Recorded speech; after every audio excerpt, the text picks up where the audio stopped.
Good morning students, स्वागत है आपका हमारी आज की इस क्लास में। पिछले वीडियो में हमने अध्ययन किया था ग्रामीण अधिवास के प्रकार और ग्रामीण अधिवास के प्रतिरूप। आज हम लोग अध्ययन कर रहे हैं ग्रामीण अधिवास की समस्याएं। ग्रामीण अधिवासों की जो समस्याएं हैं वो इस प्रकार से है, हम एक एक करके इनका अध्ययन करते हैं। देखिए, पहली समस्या है ग्रामीण अधिवासों की आवागमन के साधनों का अभाव। जो ग्रामीण अधिवास है, ग्रामीण बस्तियां हैं, उनमें आवागमन परिवहन के साधनों का अभाव पाया जाता है। अपनी किसी भी आवश्यकता को पूरा करने के लिए जो ग्रामीण जनसंख्या है उनको निकटतम नगर तक जाना पड़ता है। निकटतम नगर तक जाने के लिए उन्हें परिवहन के साधनों की कमी रहती है। उसके अतिरिक्त जो ग्रामीण जनसंख्या है वो प्राथमिक कार्यों में संलग्न रहती है, जैसा कि हम लोग जानते हैं। प्राथमिक कार्यों से तात्पर्य ग्रामीण जनसंख्या है वो कृषि कार्यों में संलग्न रहती है। तो जो किसान है वो अपनी कृषि के लिए खाद लाएगा, बीज लाएगा, निकटतम नगर से लाएगा। उसके अतिरिक्त उसे अनेक प्रकार की सामाजिक गतिविधियां संपन्न करने के लिए अन्यत्र स्थान तक जाना होता है, जिसमें आवागमन के साधनों के अभाव में जो ग्रामीण अधिवास है उन व्यक्तियों की गतिशीलता बाधित होती है, उनका विकास बाधित होता है। तो इस प्रकार हम कह सकते हैं कि आवागमन के जो साधन हैं वो ग्रामीण क्षेत्रों में बहुत ही कम देखने को मिलते हैं और ये एक ग्रामीण क्षेत्रों की एक बहुत बड़ी समस्या है। दूसरी समस्या आती है ग्रामीण अधिवासों की स्वच्छ पेयजल का अभाव। ग्रामीण अधिवासों की सबसे जो मुख्य समस्या है वो यही है कि यहाँ पर शुद्ध पेयजल की आपूर्ति नहीं हो पाती। जैसा कि हमने ग्रामीण अधिवासों के प्रतिरूप में पढ़ा था, उसमें एक प्रतिरूप आया था वृत्ताकार प्रतिरूप। जैसा कि आप सबको ध्यान है कि वृत्ताकार प्रतिरूप किसी तालाब, किसी कुएं या किसी झील के चारों ओर विकसित होता है। उसका तात्पर्य क्या है कि जो जल है वो मानव की सबसे मुख्य आवश्यकता है और अब शुद्ध पेयजल की आपूर्ति के लिए ही वृत्ताकार अधिवास है वो विकसित होते हैं। तो जो ग्रामीण जनसंख्या है वहां शुद्ध पेयजल का अभाव मिलता है। अपन राजस्थान की बात करें तो जो पश्चिमी राजस्थान है वहां पर जो भूमिगत जल है उसमें फ्लोराइड की मात्रा पाई जाती है। उसके अतिरिक्त जो ग्रामीण क्षेत्र है उनके जो जलाशय हैं, कुएं, तालाब या अपन साधारण भाषा में कहें तो जो जोहड़ है, उनका जो जल है वो ग्रामीण लोग पीने के लिए बाधित है।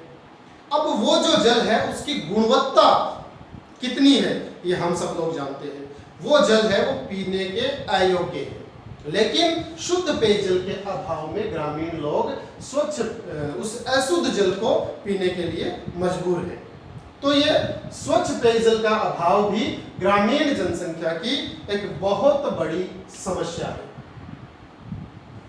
अगली जो समस्या है वो है स्वास्थ्य सेवाओं का अभाव। ग्रामीण जो समुदाय है, ग्रामीण अधिवास है, उनमें एक सबसे बड़ी समस्या है कि स्वास्थ्य सेवाओं का अभाव पाया जाता है। गांव में कोई भी व्यक्ति यदि बीमार होता है, छोटी से छोटी बीमारी से लेकर बड़ी से बड़ी बीमारी तक, छोटी से छोटी बीमारी के लिए भी उसे निकटतम नगर के लिए जाना पड़ता है और यातायात के साधनों का अभाव पाया जाता है। तो ऐसी परिस्थितियों में मानव का समय और धन दोनों का दुरुपयोग होता है। अब इन परिस्थितियों में स्वास्थ्य सेवाएं हैं उनको प्राप्त करने के लिए एक व्यक्ति गांव से शहर तक जाता है और कई बार ऐसा होता है कि जो ग्रामीण आदमी, जो बीमार आदमी शहर तक जा रहा है उपचार करवाने के लिए, रास्ते में ही उसकी मृत्यु हो जाती है। तो ये ग्रामीण अधिवासों की बहुत बड़ी समस्या है स्वास्थ्य सेवाओं का अभाव। समझ में आई होगी आपको। अगली जो समस्या है विद्युत आपूर्ति का अभाव। विद्युत आपूर्ति का अभाव, ग्रामीण अधिवासों में विद्युत आपूर्ति बहुत ही कम देखने को मिलती है। बहुत बार कट लगते हैं। उसके कारण जो ग्रामीण अधिवास है वहां की जो जनसंख्या है वो कृषि आधारित है, कृषि पर डिपेंड है, तो कृषि कार्य भी बाधित होता है और निजी जीवन भी बाधित होता है। तो जो ग्रामीण अधिवास है उनमें विद्युत आपूर्ति भी एक बड़ी समस्या है। अगली जो समस्या है रोजगार के अवसर नहीं होना, ये बहुत बड़ी समस्या है और ग्रामीण क्षेत्रों में बेरोजगारी के सभी प्रकार विद्यमान रहते हैं, जैसे पूर्ण बेरोजगारी,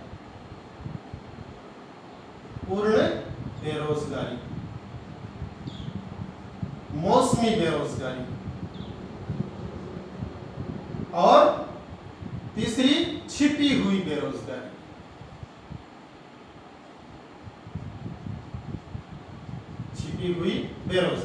तो जो ग्रामीण जनसंख्या है वो प्राथमिक कार्यों में संलग्न है और प्राथमिक कार्यों में भी वो कृषि पर आधारित है। कृषि और पशुपालन ही ग्रामीण लोगों की आजीविका का मुख्य साधन है। तो जो ग्रामीण लोग हैं उनमें छिपी हुई बेरोजगारी, पूर्ण बेरोजगारी, मौसमी बेरोजगारी, तीनों प्रकार की बेरोजगारियां विद्यमान रहती हैं। अगली समस्या आती है सूचना तकनीक एवं दूरभाष सुविधाओं का अभाव। जो ग्रामीण जनसंख्या है, ग्रामीण क्षेत्रों में अपन सीधी भाषा में कहें तो जो मोबाइल टावर्स हैं उनकी रेंज बहुत कम रहती है। उसके अतिरिक्त कंप्यूटर, इंटरनेट का अभाव पाया जाता है। तो छोटे से काम के लिए भी ग्रामीण लोगों को निकटतम कस्बे या निकटतम नगर के लिए प्रस्थान करना पड़ता है और यातायात का अभाव पहले ही है। तो ऐसी परिस्थितियों में धन और समय दोनों का दुरुपयोग ग्रामीण लोगों को झेलना पड़ता है। तो रोजगार का अभाव और सूचना तकनीकी और दूरभाष सुविधाओं का अभाव भी ग्रामीण अधिवासियों की मुख्य समस्या है। अगली समस्या आती है उच्च एवं तकनीकी शिक्षा संस्थानों का अभाव। गांव की जो जनसंख्या है उसके लिए ये बहुत ही दुर्भाग्यपूर्ण चीज है। जो ग्रामीण जनसंख्या है वहां के जो युवा हैं, बालक और बालिकाएं, वो लगभग गांव में यदि उच्च प्राथमिक विद्यालय है तो वहां तक की शिक्षा प्राप्त करते हैं, यदि गांव में माध्यमिक विद्यालय है तो वहां तक की शिक्षा प्राप्त करते हैं, यदि गांव में उच्च माध्यमिक विद्यालय है तो वहां तक की शिक्षा प्राप्त करते हैं। क्यों? क्योंकि गांव में उच्च तकनीकी शिक्षाओं का अभाव है, उच्च शिक्षा संस्थानों का अभाव ग्रामीण क्षेत्रों में देखने को मिलता है। तो उसके कारण प्रतिभा होने के बावजूद ग्रामीण बालक बालिकाएं शिक्षा से वंचित रह जाते हैं, जो आज के विकसित समयानुसार अपन माने तो एक बहुत बड़ी आवश्यकता है, मानव के विकास के लिए एक उत्तरदायी कारक है। तो ये सारी समस्याएं थी ग्रामीण अधिवासों की, जो आपको उम्मीद करते हैं कि बिल्कुल अच्छे तरीके से समझ में आया होगा। अब हम बात करते हैं ग्रामीण अधिवास और नगरीय अधिवास की विशेषता, या यूं कहें ग्रामीण अधिवास और नगरीय अधिवास के बीच में अंतर क्या है। परीक्षा की दृष्टि से बहुत ही अच्छा प्रश्न है कि जो ग्रामीण अधिवास है उनकी विशेषताएं बताइए, जो नगरीय अधिवास है उनकी विशेषताएं बताइए। या यूं पूछा जा सकता है कि नगरीय अधिवास और ग्रामीण अधिवास के बीच अंतर बताइए। अंतर और विशेषताएं हम अध्ययन करेंगे, बहुत ही सुंदर प्रश्न बनता है। तो ये जो हमारा पाठ है ये 4 नंबर का है। तो 4 नंबर के पाठ के दृष्टिकोण से ग्रामीण और नगरीय अधिवासों की विशेषताएं और इनके बीच का अंतर, ये बहुत ही महत्वपूर्ण टॉपिक है और इसे बिल्कुल आसानी से समझ में भी आएगा। चलो हम एक एक करके इनका अध्ययन करते हैं। जो ग्रामीण अधिवास है उनकी पहली विशेषता ये है कि अर्थव्यवस्था है वो कृषि आधारित होती है। हमने पहले भी अध्ययन किया है कि जो ग्रामीण अधिवास है वो प्राथमिक व्यवसायों में संलग्न है, प्राथमिक व्यवसायों में संलग्न है, इसलिए कृषि और पशुपालन पर आधारित है। इसके ठीक विपरीत जो नगरीय अधिवास है वो गैर कृषि कार्यों पर आधारित है, द्वितीयक व्यवसाय, तृतीयक व्यवसाय, चतुर्थक व्यवसाय, पंचम व्यवसाय में संलग्न है। तो दोनों एक दूसरे के विपरीत है, ये इसकी विशेषताएं भी है और दोनों के बीच का अंतर भी।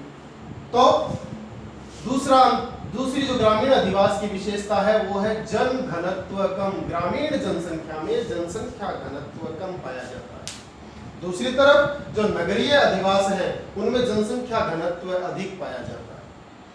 अपन बात करें जनसंख्या घनत्व की, तो जो नगर है नगर की न्यूनतम जनसंख्या 5000 या फिर 400 व्यक्ति प्रति वर्ग किलोमीटर जनसंख्या घनत्व यदि होता है तो उसे ही नगर कहा जाता है। तो नगर की जो 5000 व्यक्ति या फिर 400 व्यक्ति प्रति वर्ग किलोमीटर जनसंख्या घनत्व, तो इसी से ये चीज स्पष्ट हो जाती है कि नगरों में जनसंख्या घनत्व अधिक पाया जाता है और गांवों में जनसंख्या घनत्व बहुत ही कम पाया जाता है। अगला जो बिंदु है वो है गतिशीलता। ग्रामीण जनसंख्या में गतिशीलता कम पाई जाती है। हमने अभी ग्रामीण अधिवासियों की समस्याओं में पहली पढ़ी आवागमन के साधनों का अभाव। तो आवागमन के साधनों का जो अभाव है, आवागमन के साधनों के अभाव में इनमें गतिशीलता, एक स्थान से दूसरे स्थान की ओर प्रस्थान करना, आवागमन करना है वो बहुत ही कम होता है। दूसरी तरफ जो नगरीय जनसंख्या है उसमें गतिशीलता बहुत अधिक पाई जाती है, क्योंकि जो बड़े बड़े नगर हैं वो काफी बड़े भूभाग में फैले हुए होते हैं। रोजमर्रा की वस्तुओं की पूर्ति के लिए या फिर यूं कहिए रोजगार प्राप्त करने के लिए, जैसे हमारा जयपुर नगर है, दिल्ली है, वहां पर लोग क्या करते हैं कि रोजगार के लिए प्रतिदिन 50, 60, 70, 80 किलोमीटर तक की यात्रा करते हैं। तो उनमें गतिशीलता बहुत अधिक है और यहाँ गतिशीलता बहुत कम पाई जाती है। अगला बिंदु है कच्ची सड़कें और कच्चे मकान। जो ग्रामीण अधिवास है वहाँ सड़कें भी कच्ची होती हैं और मकान भी कच्चे ही होते हैं। दूसरी तरफ जो नगर है वहाँ पक्की सड़कें और पक्के बड़े बड़े आलीशान मकान होते हैं। तो ये भी एक दोनों की विशेषताएं भी हैं और दोनों में अंतर भी। अगला देखिए, ग्रामीण अधिवासों में रोजगार की कमी होती है, क्योंकि जनसंख्या है वो प्राथमिक व्यवसाय में संलग्न है। कृषि और पशुपालन उनके जीवन का आधार है, इसलिए यहाँ रोजगार में कमी होती है। और जो नगरीय अधिवास है यहाँ परिवहन अच्छा होता है, यहाँ औद्योगिकरण अच्छा होता है और जो नगरीकरण है वो रोजगार के स्रोत भी प्रदान करता है। तो यहाँ रोजगार अच्छे पाए जाते हैं। देखिए अगला है यातायात साधनों की कमी। ग्रामीण अधिवासों की विशेषता है कि वहाँ ग्रामीण अधिवासों में कमी पाई जाती है। ठीक इसके ग्रामीण अधिवासों में यातायात साधनों की कमी पाई जाती है। ठीक इसके विपरीत नगरीय अधिवासों में यातायात के साधन है वो बहुतायत में उपलब्ध होते हैं। व्यक्तिगत यातायात के साधन भी और सार्वजनिक साधन भी। तो व्यक्तिगत और सार्वजनिक दोनों प्रकार के जो साधन हैं यातायात के वो नगरीय जनसंख्या में सुलभता से प्राप्त होते हैं, जबकि इनका ग्रामीण अधिवासों में ग्रामीण जनसंख्या में अभाव पाया जाता है। अगली जो विशेषता है, अगला जो अंतर है, अंतर और विशेषता आप इनको बिल्कुल एक साथ मान के चलेंगे तभी समझ में आएगा। दोनों की जो विशेषताएं हैं वो परस्पर अंतर भी है। ठीक है, परीक्षा की दृष्टि से बहुत ही महत्वपूर्ण प्रश्न बनता है। अगला देखिए, स्वास्थ्य सुविधाओं में कमी। जो ग्रामीण अधिवास है वहां पर स्वास्थ्य सेवाओं में भी कमी पाई जाती है और जो नगरीय अधिवास है वहां तो उच्च स्तरीय चिकित्सकीय सुविधाएं उपलब्ध होती हैं। ग्रामीण लोग भी गहन किसी असाध्य रोग से ग्रस्त होने पर या यूं कहे गहन चिकित्सा प्राप्त करने के लिए नगरों की ओर प्रस्थान करते हैं। तो नगरों में चिकित्सकीय सुविधाएं बहुत ही अच्छी मिलती है। अगला है उच्च और तकनीकी शिक्षा में कमी। ग्रामीण अधिवासों में तो उच्च प्राथमिक या माध्यमिक, उच्च माध्यमिक स्कूली शिक्षा ही प्राप्त होती है, जबकि शहरों में उच्च तकनीकी कॉलेज स्तर की शिक्षा, तकनीकी शिक्षाएं, बड़ी से बड़ी शिक्षा है वो शहरों से प्राप्त की जाती है। तो ग्रामीण क्षेत्रों में इसका अभाव होता है और नगरीय क्षेत्रों में शिक्षा का स्तर है वो उच्च शिक्षा भी आसानी से प्राप्त है वो की जा सकती है। अगला देखिए, विद्युत आपूर्ति में कमी। ये ग्रामीण अधिवासों की विशेषता है, जबकि नगरीय अधिवासों में विद्युत आपूर्ति सुलभता से होती है। बहुतायत में आसानी से विद्युत आपूर्ति होती है। तो ये दोनों में अंतर है। अगला देखिए, सामाजिक प्रगाढ़ता व सहयोग की भावना अधिक। जो ग्रामीण लोग हैं ये समूह में रहते हैं और यूं कहें ग्रामीण क्षेत्र की जो सबसे बड़ी खासियत है, सबसे महत्वपूर्ण जो बात है एक मानवीय दृष्टिकोण से, वो ये ग्रामीण लोगों में सामाजिक प्रगाढ़ता, एक दूसरे के साथ मेलजोल बहुत बढ़िया होता है, एक दूसरे के प्रति सहयोग की भावना होती है, समर्पण की भावना होती है। लेकिन दूसरी तरफ जो नगरीय लोग हैं उनमें एकांकी जीवन जीने की प्रवृत्ति होती है। ये लोग एकांकी जीवन जीने वाले होते हैं। इनमें परस्पर सामाजिक प्रगाढ़ता और सहयोग की भावना नहीं पाई जाती है। तो ये थे प्यारे बच्चों नगरीय अधिवास और ग्रामीण अधिवास और नगरीय अधिवास की विशेषताएं, या यूं कहें नगरीय ग्रामीण अधिवास और नगरीय अधिवास के बीच अंतर। तो उम्मीद करते हैं आज ये दोनों ही टॉपिक आपको समझ में आए होंगे। समझ में आए हैं तो इनका आप गहनता से अध्ययन कीजिए और लगातार अपनी पढ़ाई को बनाए रखिए। जय हिंद, जय भारत, धन्यवाद।